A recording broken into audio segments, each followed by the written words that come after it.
Hello, everyone. This is Zubin Mowlavi, welcoming you to another episode of Coffee and Commerce. Really excited to have our esteemed guest with you, Maha Abouelenein, who is the Chief Value Officer for Gary Vaynerchuk. We thought we would kind of change it up this time. Our intent with Coffee and Commerce, as you know, is to push the commerce conversation forward. And the commerce conversation isn't always about specifically commerce. It's not about tactical e-commerce advice.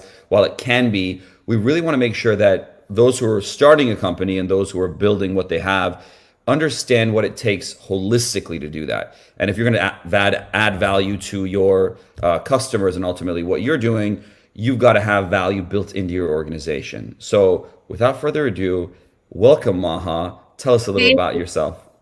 Thank you. First of all, you did a pretty good job on my last name. So it's Abouelenein. I'm pretty impressed. Hey, everybody. I'm so excited to be here on Coffee and Commerce. I just don't have any coffee. But what I will try to do during the session with Zubin is try to really add some value to you guys. So just by way of background, I am American Egyptian, born and raised in Minnesota, spent a good portion of my life living overseas in global markets in Egypt and in Dubai. Really kind of worked in a lot of tech for companies. I used to be the head of communications at Google, brought a lot of global brands to the Middle East, including Netflix and Kareem, which is the Uber of the Middle East, and Deezer, which is the Spotify sort of competitor on that side of the pond, really big in Europe. If you're from Europe, you know it's what Deezer is. And worked a lot in communications and helping businesses kind of tell their stories through reputation management and storytelling. And I've been officially working with VaynerMedia officially since January of this year as Gary's Chief Value Officer, which I'll explain in a bit, and as Executive Vice President of Business Development for the company. But been working with Gary, known him since 2017, and just really excited to be here and hopefully give you guys a lot of value in this session today, talking about things a little bit differently in terms of like how you can add value to your business, your reputation, personal branding, storytelling, all the kind of stuff that I'm so passionate about talking about. So thanks for having me here today. That's awesome. Thanks, Maha. Maha, tell us a little bit about how you met Gary and then bring us up to kind of January this year when you started, because I think there's a lot of value that you built into what happened and then value that people can gain from that. Yeah, it's actually quite an interesting story. I had never heard of Gary, didn't know who he was. I had a friend had recommended me to read his book, Crush It. And Crush It is a book, it's one of Gary's first books. It's a really thin one. It was easy to read. Talks about like building a business around things you're passionate about or building a platform and doing what you really care about. And I really am passionate about communications. And I thought, well, I have a long-standing career in communications. Why don't I build a platform to tell people what I've learned working with Google and working with Netflix and working with all these amazing companies and helping people communicate better. So I spent a lot of time thinking, what's my passion? My passion is to help people communicate better. And I learned a lot from that book. So I started following Gary. And Gary had interviewed a woman named Cy Wakeman who was on his show promoting a book. I followed Gary's advice. I DM'd someone I really admired, which is Cy. I basically told her, I'd love to meet you and have you come speak in the Middle East. Not having a speaking opportunity available. I just knew that might be something I want to do someday because I just loved your story. That's awesome. She connected me to Gary's team. I met her. She connected me to Gary's team, met with Gary. And my initial premise was, Gary, we should build VaynerMedia in the Middle East. I had built Weber Shandwick, which is a global PR firm, like 19 of their offices in the Middle East. And so I said, we can do the same thing for VaynerMedia in terms of their digital marketing and advertising and what Gary does every day. So long story short, he's like, we need to get to know each other, build a relationship. And I just started adding value. This is what the Middle East is about. This is what Dubai is about. This is the market. This is how you should be thinking about your brand in terms of global. This is what Gary Vee outside the US would look like. Here's how we would talk to customers in different markets.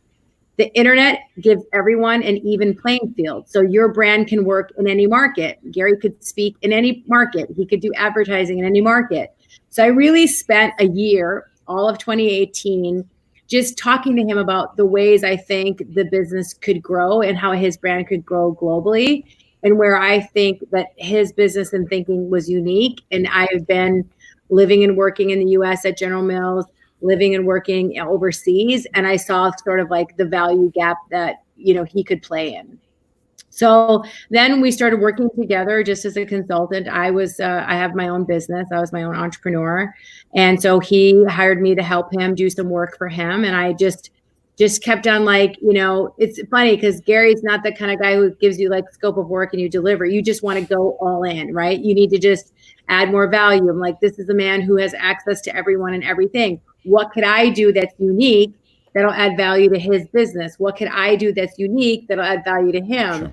And that's the premise of how I built my relationship with him, is trying to find ways to add value in anything that was required, that I had unique skills or relationships that could benefit him and or the company. And then he basically said, why don't you come join us in January? So I joined the company full time, and just enormous culture, terrific people, just learning a lot about this side of the business. Communications and PR and reputation management is one muscle, and dealing with, digital marketing and advertising and creative and how he approaches things is a different muscle. And it's just been extraordinarily rewarding and a lot of fun, to be honest with you. That's awesome. Ma, you've got a really interesting POV around value, and not only how you define value in different scenarios, but also how you measure it. Talk to us a little bit about that. I think the audience can gain quite a bit in terms of your understanding of value and how you deliver it. Yeah, I mean, it's interesting. There aren't a lot of chief value officers out there. And the reason why I really wanted any focus on value was that value is not what's important to me. It's what's important to the other party, what's important to you, right? So how do I make sure I'm adding value that's of something that's worthy for them and means a lot to them? So think about relationships. When you're doing business and you have a startup or you have a company and you really want to figure out what's going to be your relationship with the other side, think about what could you do to bring the most value to them. Is it to help them with the introduction? Is it to help solve a problem? Is it to help them with a sales issue? Is it to help them get a story in the media? Is it to help them give somebody a job? Like, what's the value creation chain that you can create and lean into that? A lot of times people ask me about networks and your value is the network, the relationships you bring.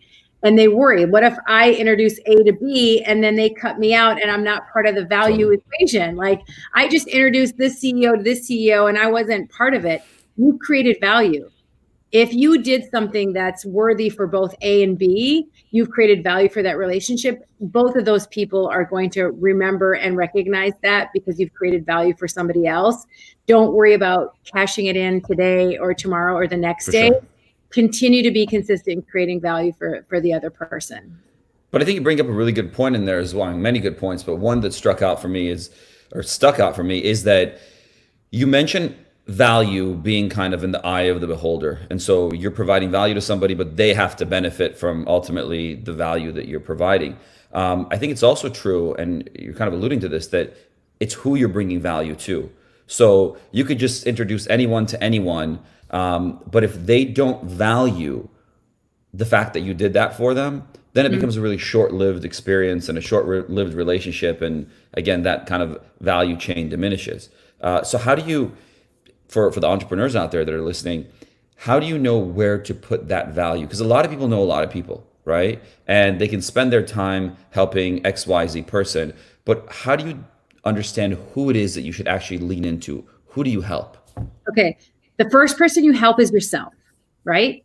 You invest in yourself first. You can't create value for other people if you have nothing of value yourself. So I always talk about create for yourself and elevate yourself before you think about helping other people. It's just like the mask in the airplane, put it on yourself before you help someone else. So what do? I invest in learning. I invest in training. I invest in relationships. I invest in networks. I invest in helping other people. So I want to make sure that I bring something to the table that's of value. So that's where you start. The value chain starts with you, of what do you have to offer, or what do you have that's of value that other people might be able to use.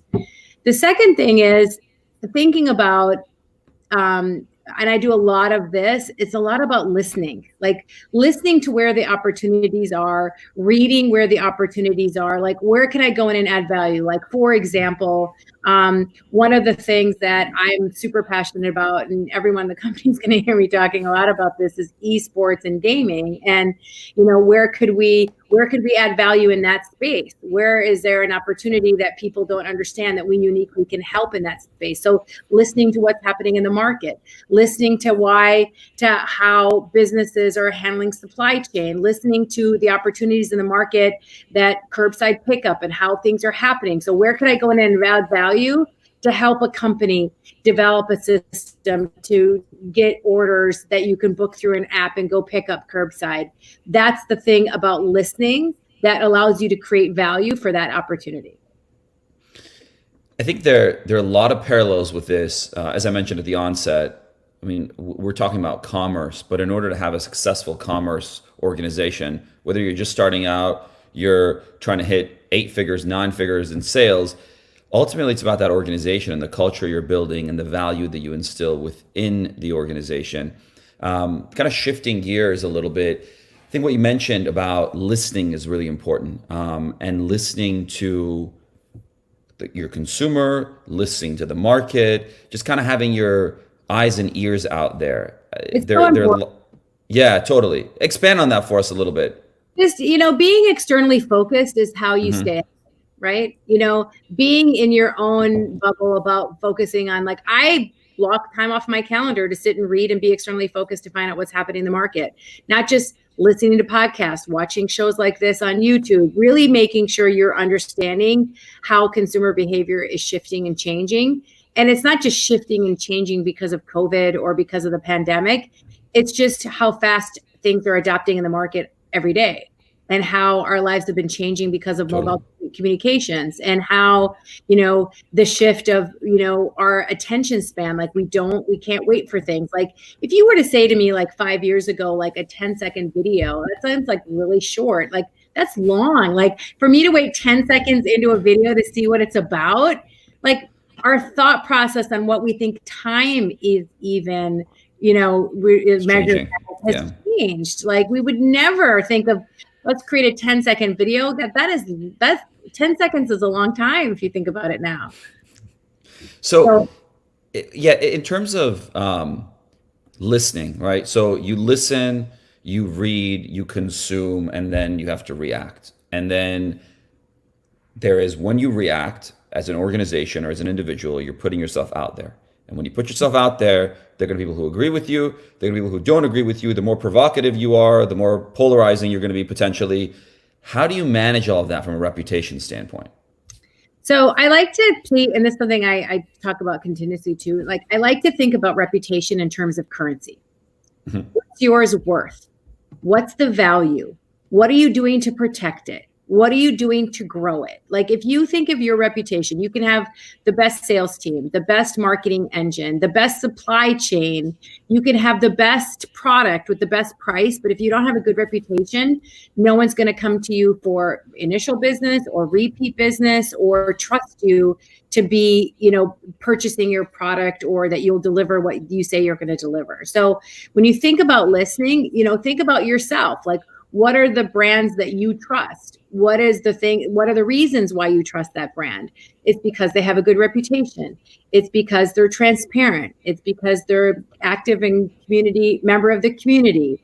It's because they're adding value to everyone that they work with. Are they good to their suppliers? Are they good to their employees? Totally. I'm so glad that you brought up the employees thing, because I think even in terms of communications, it's one of the most overlooked ones in a company. And a lot of founders who have organizations, like, invest in your internal communications. Like, your employees are your brand ambassadors. They're the front line of your company. So you should really think about making sure they know things first. They hear something before you go out with it publicly. I remember just the story of talking to this company about training everybody in the company on the key messages about what the company's values were. And they're like, we don't need to do that. They don't talk to the press. I'm like, yeah, but they have friends and families, and they go out to dinner and they're asked about, where do you work and what do you do? And they get asked questions about things that any company's doing. So wouldn't it behoove you to make sure that they know the right answers to give? And so that's the investment that people should be thinking about when it comes to reputation and making sure the internal piece is dealt with as well. So Maha, let's tap into a different part of your experience, international expansion. Yep. Many of the people that we work with, I mean, going back a few years, we worked with a number of organizations in the UK, and we had a series of workshops there, and we were supporting them in terms of expansion of the US. One thing that was really interesting even back then was in the B2B space, they were more so looking at what is the viable expansion route to the US. You start talking to the e-com ones even 4 or 5 years ago, they were like, shit, we're getting 5% of our sales in the US. And how do we actually grow that? How do we do more with that? So we were guiding them on that approach. And what's happening nowadays with e-commerce, you spin up a store, and if you make it available, your product, and shipping prices are reasonable to an extent anywhere in the world, people will buy it anywhere in the world. So what experience can you share with our viewers in terms of international expansion from the perspective of communication, content, and that standpoint? And then I can talk a little bit about my experience as it relates to kind of the more tactical side of it. Yeah, I mean, the first things first is like know your audience. Just like any basic premise of advertising, same things goes when it goes to going international and global. Mm-hmm. Like know your audience. Understand, are there cultural issues that we need to be aware of? Are there products that we won't be able to sell in these certain markets? Are there specific guidelines or things that we have to have that meet local regulations? So understanding the local market sensitivities is a really, really big one. Second thing is think about language barrier. Like what are some of the things that even though there might be selling them from different markets and cross-culturally, you think it's going to translate, make sure you're looking under the hood for a reference of something that might mean something is in one language is something else, even on a post or on a content or something that you're trying to do globally. I think the most successful brands that have been able to translate across markets, like not just when you think about franchises, about how they have to be consistent in every market, is they really lean into telling a local story with local heroes and local people that can be part of that story. So if you're going to have a product that you're going to be selling in different markets and you're going to reach those markets, should you engage with local influencers to help kind of tell the story and localize your business and brand? Should you be talking to the local press in those markets so they know more about your business and your brand? You know more about how to handle things like shipping and logistics and the back end of how to make sure a brand goes global. But I spent a lot of the last, 6-7 years living in Dubai. Huda Beauty is based in Dubai. They're a brand that's based in the Middle East and has like a large customer base in the US. They're a really good example of someone who has a brand that can be out of anywhere in any city or in any country in the world. Maybe a lot of people don't know that they're based in Dubai, but they are. And it just goes to speak to how the marketplace has an even playing field for anyone who wants to put a business on the internet and sell their products on the internet. Gives them a huge, huge, huge opportunity to reach customers around the world. That's great. I appreciate that. I see some questions coming in terms of kind of why even go international. So I think it's really important. There we go. Thank you, Dustin. So my first question would be, why expand internationally first at all? So here's my take on this. You creating a product, depending on the product that you're creating. Sometimes people create a product specific to a region. They create a product that's specific for a locale or for an industry. It's a commoditized product, or you're creating something completely new that the world has never seen. Those two things are completely different, right? If you're creating a commoditized product, you may have done some market research. You know that you want to launch in the US, presumably you're in the US or wherever you are, and you want to launch in your local market. That makes a lot of sense, but a lot of success stories with organizations are international expansion stories because they think there's a certain market within a certain region, and they're like, oh, we've got several hundred million people in the US that would be interested in my product. Why should I even look at Canada? Why should I even look at France or Germany or Australia? And many of the companies that we've worked with have actually started a business in the US and they've done quite well. And then once they start expanding internationally, they actually realize that, oh shit, my product is actually selling much better in Australia. There are fewer people there, but they love my product for one reason or another. And not only that, take into consideration advertising costs and return on ad spend and CAC and whatnot. And you go to some of these countries and you actually get better economics when you expand there. So plus, there are other tools now that are available, like Shopify fulfillment and other things internationally that kind of lower that barrier of entry of international expansion.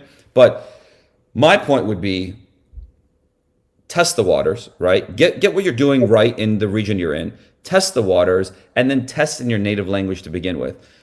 Recently, somebody was asking me about European expansion, and I believe it was somebody in the UK. They were saying they're going to start selling in France and Germany and Spain, and should they localize the language? Well, what we've seen and what we've tested quite often is English is pretty well spoken around the world, and if somebody loves your product, they will buy it. More people will buy it if it's localized in French, but ultimately they'll buy it. So what you do is you just test it. You build your site, you build a version that allows you to transact in euros, you make it available in those countries, you run a little bit of advertising, run some tests, see if the market is interested in your product, and then if it makes sense, take that next step and invest in the market. And to Maha's point, invest in local influencers, local content creators, localized even merchandising, because you realize like this shirt sells well in this country and a completely different color sells well in a different country. And so again, I know I'm expanding on the question, but I'm pretty passionate about international expansion. I just think that there's a lot of missed opportunities if you don't do it. Yeah, and plus too, let's say you have inventory that's not moving in one market and might, like you said, do really well in another market. Like you have nothing to lose to put it out there and see if it can reach those consumers that might be interested in. The other thing too about why you should go international, like again on the listening thing, you're going to observe some trends. You're going to see some opportunities that are going to present themselves to you that might be something that you might want to pursue. And so you might say, okay, there's a huge demand for this in this market. I happen to offer that product or service, and then take that forward and reach out to that international marketing and help generate new revenue. No, that's awesome. I know a question came up earlier in terms of, and this is a question that continually has been coming up recently around Facebook Shop versus Shopify and what to do. Thank you, Dustin. So Brandon RV1 asks, can you guys talk about the uses for Facebook Shop versus starting Shopify? It's a bit strange right now. So Brandon, it's going to get even more strange as more platforms make selling native on their platform. So our position, or my position on this is that, look, you've got to control your own .com to begin with. So this has to do with whether you're testing or you're growing an organization. So let's assume that you have a product idea in mind, you haven't actually built a company yet, and you want to test the waters. Well, why not test the waters where consumers are? So in that case, you set up your Facebook shop, you got your Shopify fulfillment on the back end.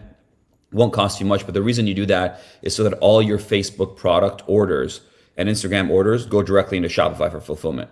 And your customer information is in there and your products are in there and whatnot. So you're basically just leveraging Facebook as a storefront.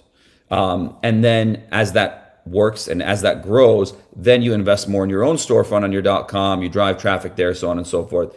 But really think about this, if we kind of equate it to, simplistically speaking, retail. And the way I like to look at this is like every one of these channels right now is like a street or a city or a cross street, right? So Facebook is, say, Times Square. And then you've got your own site, which is in whatever city you live in, available worldwide, anybody can access it. And then you've got Instagram somewhere else. The point is, traffic is occurring everywhere. And so you want to capture that traffic where it is. So these are simply storefronts. If it's implemented correctly, you're not using Facebook for fulfillment and everything else. All of those orders go into your Shopify, BigCommerce, WooCommerce, whatever it is, store, and you leverage these things as storefronts. And so decide for yourself, which storefront do you want to invest in first? Where are your consumers? Zubin, is it easy to switch for storefronts?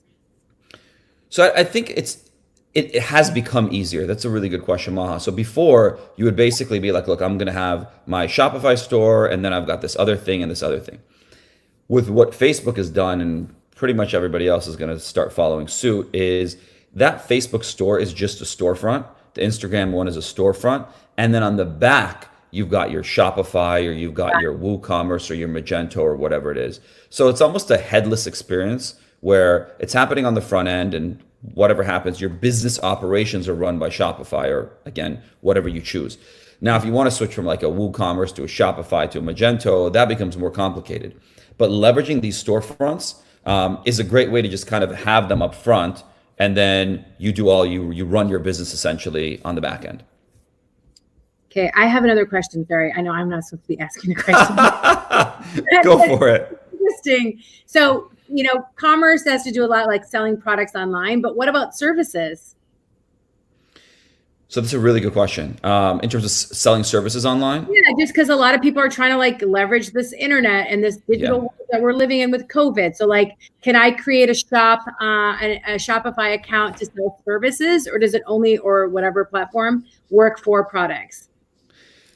That's an excellent question, and one that I have actually some experience with on the consumer side of it. So I've got shout out to Michael Turner, my vocal teacher in Jersey. He's got a really cool experience, and it was one of the first that I saw. It was built on youcanbook.me. So basically, you go to his site and you want to book him for a vocal lesson. You put in your credit card information, you choose a date, it books it on your calendar, it books it on his calendar, and you're good to go. So I think a lot of that sort of thing makes sense. The problem with like digital goods are fine. You sell them on Shopify and whatnot. The issue that happens with, or not the issue, but the opportunity with services is about booking. So think about it like this. The scarce commodity when you're buying a product is how many of these have you produced, and can I buy this? Inventory. Scarce commodity, exactly, it's inventory. Scarce commodity in services is time. So and yes, you might have 10 people available to book at a certain time and whatnot if you're a larger organization, but the key in my mind is making it very simple so that your calendar, so if you're, let's say you're a sole proprietor and you're training somebody or whatnot, and it's just you, well, you make your calendar available, you go into the scheduling software, you get it all set up, and then you choose something like that, youcanbook.me, so that it can take payment and it books it on both your calendars.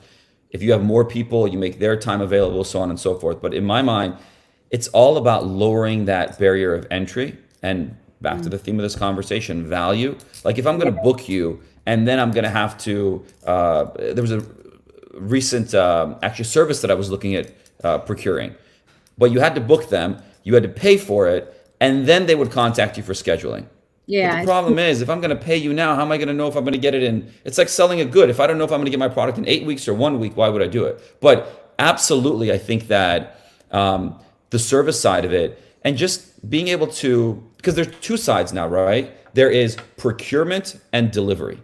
Procurement is like you paying for something online. You're paying for the good online, you're paying for the service online. But given what's available now and the prevalence of video calls, the delivery side of it is also becoming digital. So you don't need to be in the same city. So connect all the dots.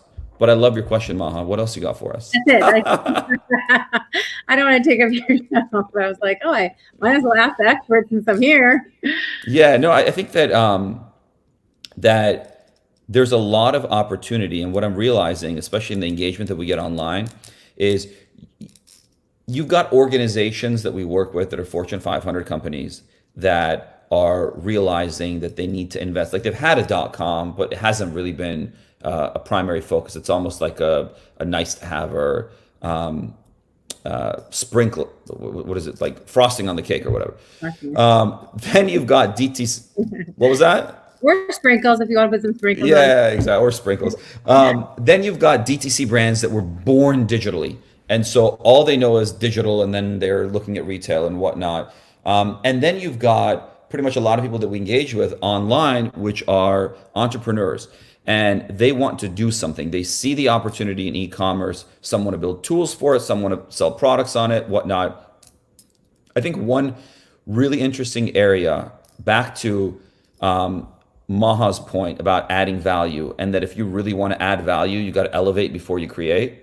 So like elevate your own game, spend some time, understand. So let's say you want to have a service and you want to be able to sell it online, or you want to sell your products online, or you want to teach people how to sell products online. Spend some time with people who are doing it. and start giving some free advice. Brand yourself as an expert, get out there, read as much as you can, start doing it, learn it, and then start teaching other people. Because I think that this entire ecosystem of digital procurement, digital delivery is only going to grow, and there are opportunities for everyone within this ecosystem. So you don't have to necessarily be selling your own product or doing your own service. There are opportunities for those that want to train other people. Maha's point right now about service, I bet you there are millions of companies in the US right now that provide a service locally that could provide it internationally, nationally. If somebody were to train them, if somebody were to spend some time with them and teach them how to basically find those customers around the country and around the world and then deliver for them. Yeah, I was just thinking like a service, like a cleaning company. Now, like when companies open back up, they're going to need to have service contracts to do cleaning. Could you, like, if you're a cleaning company, want to offer that service to people? How could you get somebody to come and book you on a recurring basis on your website? That's a service you can sell online and reach a lot of customers geographically in your area. There's a lot of opportunity now. And I think now is the time people to think about pivoting about what's happening in the marketplace. Where could we find opportunities? Supply chain, like, I'm in Minnesota, and, Shipt is a new company that's just doing really well. Pepsi's invested in their own, platform to sell things online in a different pantry shop. Like, everyone's innovating, the big companies and the small companies, the barber shops and like the big Fortune 500. So it's an interesting time to use the internet to create your own value, create your own opportunities. And, if anyone has any questions or wants to reach out, they can hit me up on Instagram or on Twitter. And I'm so excited that you asked me to be on the show. Maha, you're the best. Thank you so much for joining us. Everybody who tuned in, thanks for tuning in. Those who listen later, thank you as well. Feel free to, as Maha mentioned, reach out to Maha, reach out to me, reach out to the rest of the team. We'll be doing this regularly. We love to have your questions as well. So please keep seeding them. Please send them over. And then if you want more in-depth conversation, reach out and we can have that. Again, our intention with Coffee and Commerce is to push the commerce conversation forward. Hope you got a lot of value out of today. And please feel free to follow us. And I look forward to seeing you all next week. Thank you. See you later.